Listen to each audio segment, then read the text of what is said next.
Maswerteng gabi po mga ka-STL. Narito na po ang mga numerong nanalo sa STL Pampanga at STL Quezon ngayong gabi nito, April 13, 2026, 8 p.m. Third draw result.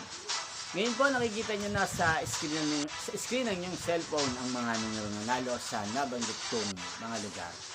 In exact order po yan.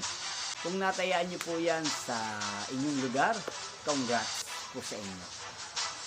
Kung gusto nyo pong magpa-shoutout sa channel ko, huwag po kayong mahiyang mag-comment. At bukas po sa first draw ng STL ng nabanggit kong lugar, isa-shoutout ko po kayo.